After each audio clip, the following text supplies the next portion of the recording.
तक सीमित नहीं होता। देश में पुरुष भी उतना ही महिला सम्मान और महिला सुरक्षा के लिए संकल्पित होते हैं। जहां तक हाथरस की बात है, मैंने पहले भी इकोनॉमिक टाइम्स और दैनिक भास्कर में अपने वक्तव्य को कहा है, जो आज दोहराती हूं।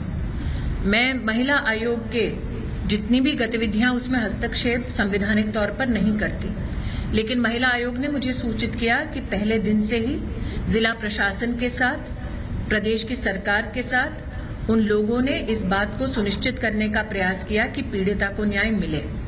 मैंने स्वयं मुख्यमंत्री जी से वार्ता की और देखा भी कि मुख्यमंत्री जी ने एसआईटी का गठन किया है। मेरी जानकारी में आया है कि कल ही एसपी के खिलाफ उस जिले की कार्रवाई हुई है।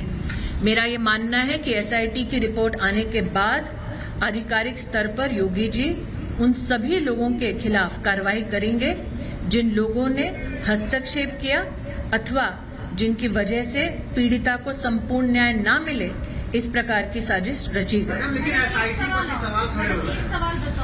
सवाल ये है कि लगातार रेप केसेस बढ़ते जा रहे हैं, सरकार इसको और क्या कर रही है? दूसरा चीज, वहाँ मीडिया को जाने से प्रतिबंधित क्यों किया जा रहा है? मैंने आज जो चैनल देखा यहाँ आने से पहले, उसके अंतर्गत ये मुझे आभास हुआ है कि वहां पर मीडिया भी उपस्थित है। लेकिन साथ ही मेरा ये मानना है कि अगर आप सरकारी आंकड़ों की मुझसे अपेक्षा करते हैं तो 2-3 विषय आपकी अनुमति से आपके सम्मुख रखना चाहूंगी। निर्भया फंड का गठन हुआ था साल 2013 में, लेकिन तब की सरकार में एक भी रुपया प्रदेश सरकारों तक पहुंचाया नहीं गया महिला सुरक्षा की दृष्टि से। मोदी जी की सरकार में 9,000 करोड़ रुपया प्रत्येक जो सरकार प्रदेश की है उनका जो प्रस्ताव रहा महिला सुरक्षा की दृष्टि से, उस प्रस्ताव का समर्थन किया और 9,000 करोड़ का आवंटन इसकी व्यवस्था की गई। साथ ही पहली बार देश के इतिहास में हर पुलिस स्टेशन में महिला हेल्प डेस्क हो, उसकी रचना भी इसी सरकार ने, मोदी सरकार ने शुरू की। हर जिले में एंटी ट्रैफिकिंग यूनिट स्थापित हो, उसकी रचना भी मोदी सरकार ने की। आपको एक आंकड़ा और दे देती हूं, 2015 से महिला हेल्पलाइन जो शुरू की गई, अब तक 55 लाख से ज्यादा महिलाओं को देश में उस महिला हेल्पलाइन के अंतर्गत सहायता पहुंचाई गई। 2017 में वन स्टॉप क्राइसिस सेंटर देश के हर जिले में स्थापित करने का काम हमने शुरू किया। आज हर जिले में वन स्टॉप क्राइसिस सेंटर चल रहा है।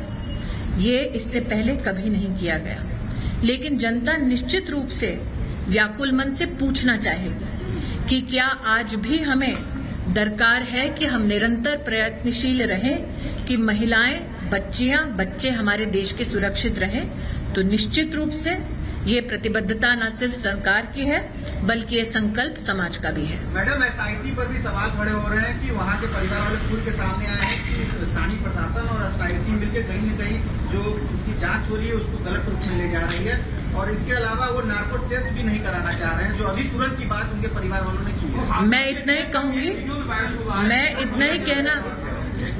मैं उनका जवाब मैं इतना ही कहना चाहूंगी, एसआईटी गृह सचिव के अंतर्गत चल रही है।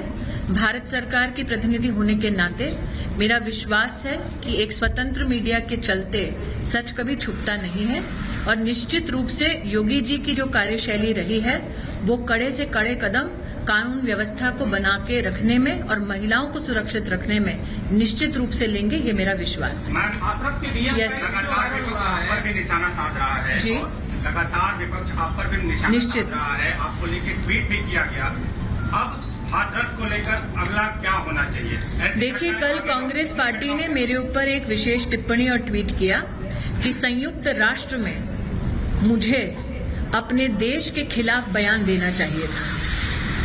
मेरा ये मानना है कि जब अपने देश का मैं प्रतिनिधित्व संयुक्त राष्ट्र में करती हूँ तो उसमें एक मंत्री के नाते नहीं बल्कि एक भारतीय के नाते बोलती हूँ। कांग्रेस की ये दरकार है कि मैं राष्ट्र के खिलाफ संयुक्त राष्ट्र में बयान दूं, लेकिन मेरे लिए ऐसी कल्पना भी राष्ट्रद्रोह से कम नहीं।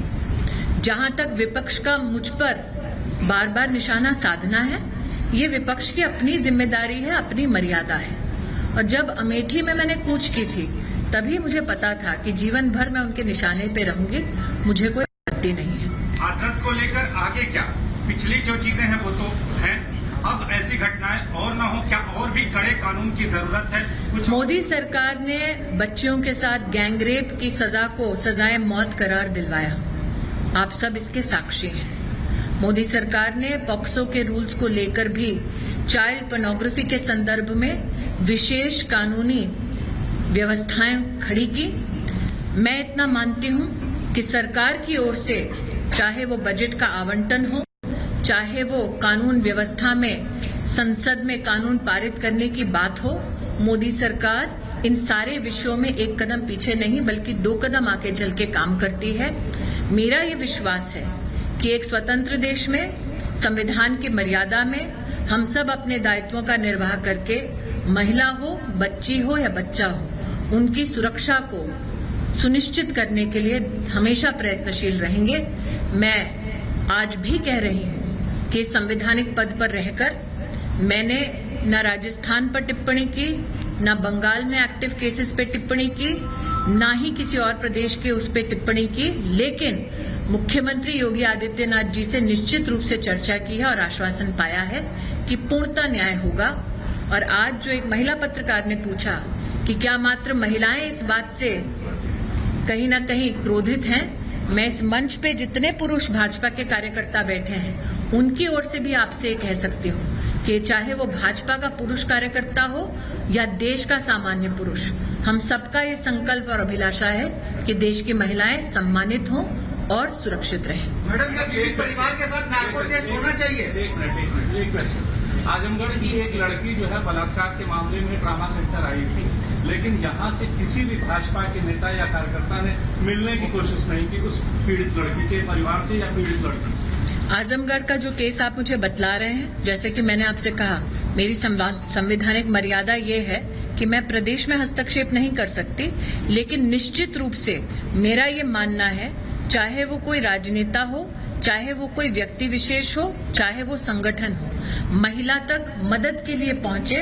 राजनीति के लिए ना पहुंचे। मैडम, एक सवाल ये है कि निर्भया कांड में पैसे के आवंटन की बात आपने की, 9,000 करोड़ रुपया लगभग सभी प्रदेशों में, लेकिन अभी तक उसका पैसा कहीं खर्च नहीं हुआ, कहीं उसका। प्रदेश की सरकारें, एक बार भारत सरकार जब पैसा सुनिश्चित कराती है तो किस प्रकार से खर्चा करती है वो प्रदेश की सरकार का अधिकार है। आप अगर ये मानते हैं कि मैं प्रदेश, चाहे वो किसी का भी प्रदेश हो, किसी भी राजनीतिक दल का प्रदेश हो, उनके अधिकारों का हनन करूंगी, तो मुझे लगता है इससे संवैधानिक ठेस पहुंचती है व्यवस्थाओं को।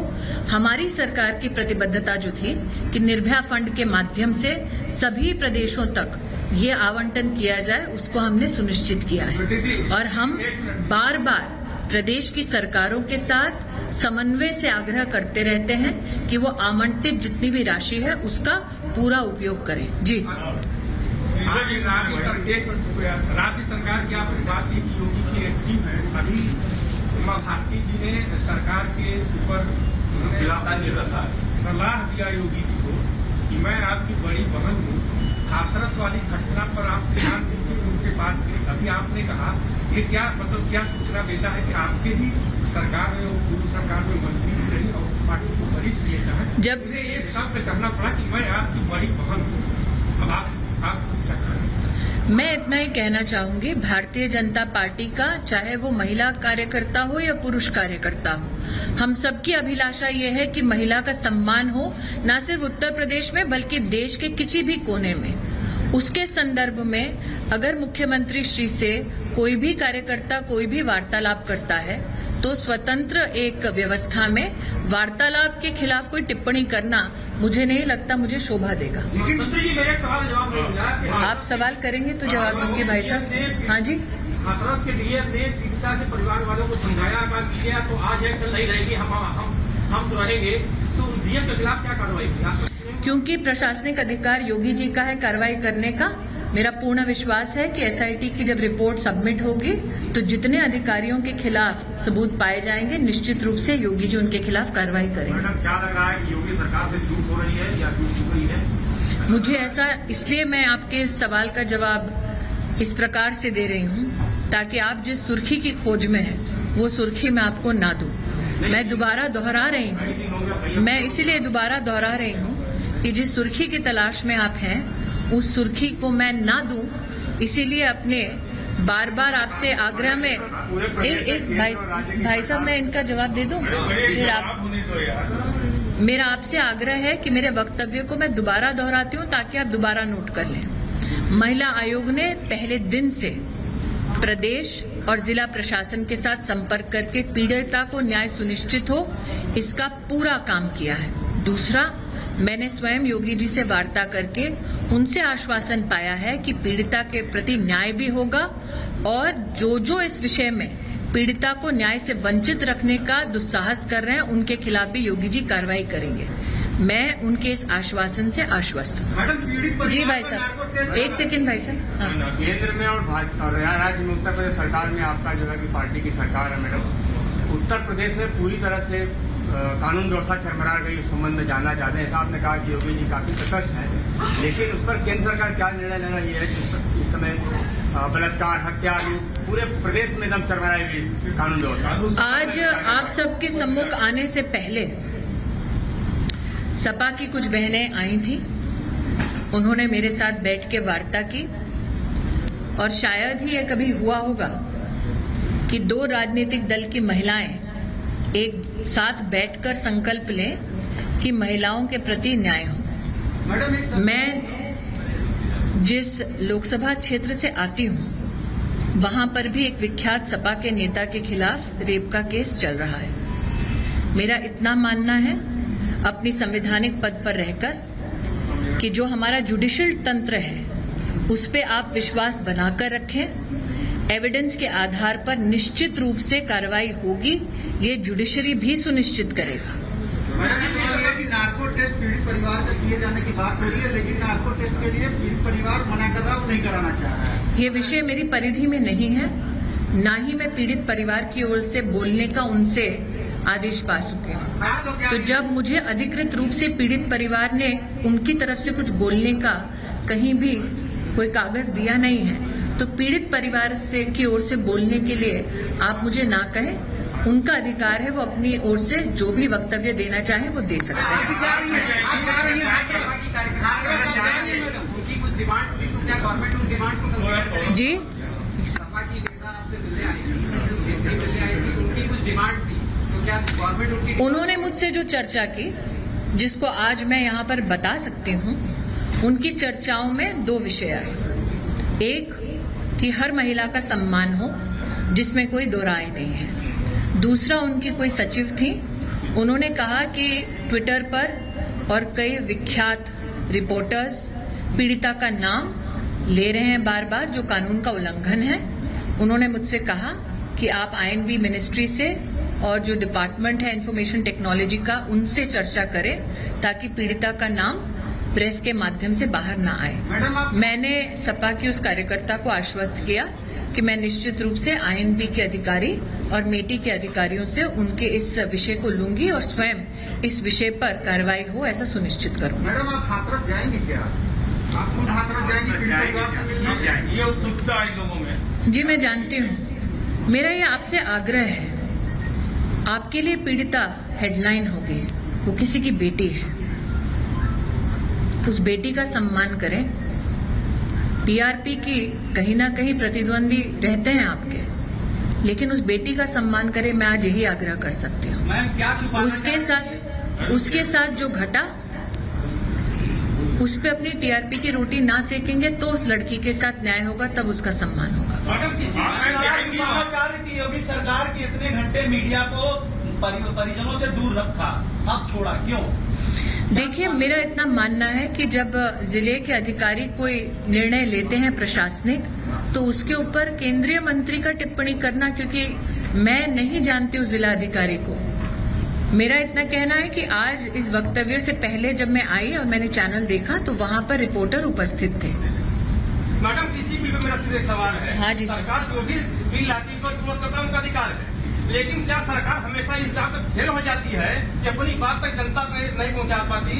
इस समय जब बिल अच्छा भी लाई है लेकिन किसान उसको समझ नहीं पा रहा है, तो सरकार का फेलियर मानती है या अपने पार्टी कार्यकर्ताओं का? ऐसा है साहब, दिल्ली में कांग्रेस के कुछ कार्यकर्ता एक अधजला सा ट्रैक्टर लाए, उन लोगों ने उस ट्रैक्टर को जलाया।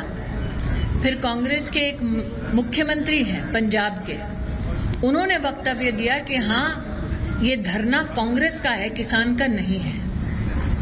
किसान समझता है कि मोदी जी ने जो कदम लिया वो किसान को बिचौलियों से आजाद करने का कदम लिया, और देश की जनता ये समझती है कि कांग्रेस अगर खड़ी है तो कमीशन खोरों के साथ खड़ी है। बहुत बहुत धन्यवाद।